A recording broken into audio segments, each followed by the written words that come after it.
ফরিদপুরের আলগী ও হামিরদী ইউনিয়নকে ৪ নম্বর থেকে ২ নম্বর আসনে অন্তর্ভুক্তির প্রতিবাদে বিক্ষোভ করেছেন এলাকাবাসী। সকালে ঢাকা ভাঙা এক্সপ্রেসওয়েতে অবস্থান নেন তারা। বলেন, সীমানা পুনর্নির্ধারণ করে মাটিকে আলাদা করার ষড়যন্ত্র চলছে, এটা কোনোভাবেই মানবেন না তারা। দাবি জানান আগের মতো তাদের গ্রামকে ভাঙা উপজেলায় ফিরিয়ে দেয়ার, অন্যথায় আরও কঠোর আন্দোলনের হুঁশিয়ারি দেন তারা। বিক্ষোভের কারণে আটকা পড়ে অন্তত ১৬টি জেলার যানবাহন। দুর্ভোগে পড়েন যাত্রী ও চালকরা।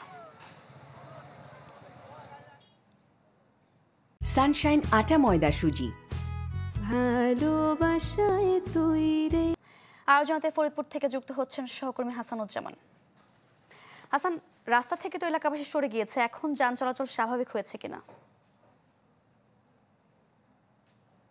শারিক, আপনি যেটি বলছিলেন যে টানা ৩.৫ ঘন্টা অবরোধের পর অবশেষে ফরিদপুরের দুটি মহাসড়ক থেকে স্থানীয়রা তাদের দাবি আশ্বাস প্রশাসন মেনে নেওয়ার প্রেক্ষিতে তারা কিন্তু সরে গিয়েছেন। তবে তারা বলছেন যে ৩ দিনের মধ্যেই তাদেরকে এই দাবি লিখিতভাবে না দেওয়া হলে তারা কিন্তু আবারও অবরোধ করবেন।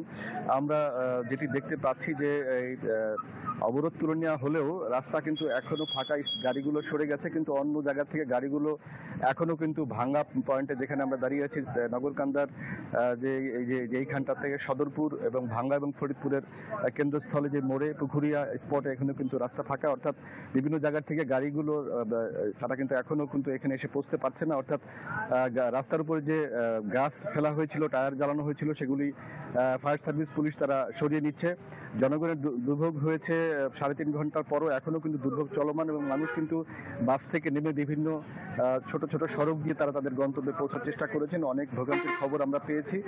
তবে পুলিশ আমাদেরকে যেটি জানিয়েছে যে এই এত বড় অবরোধের পরেও কোথাও কোনো অপ্রীতিকর ঘটনা বা ভাঙচুরের কোনো ঘটনা ঘটেনি। তারা শান্তিপূর্ণভাবে তাদের অবরোধ তুলে নিয়েছেন। তবে তারা আশ্বাস দিয়েছেন প্রশাসন আমাদেরকে যে জনগণের যে দাবি, তাদের ২ আসনের না নিয়ে তাদের আবার ফরিদপুরের ৪ আসনে ফেরত দেওয়ার যে দাবি তাদের, সেটি জনতা নির্বাচন কমিশনের সাথে কথা বলে দ্রুতই তারা সিদ্ধান্ত জানাবেন, যাতে জনগণকে ফের আর ভোগান্তিতে পড়তে না হয়। শারিকা, ধন্যবাদ আপনাকে।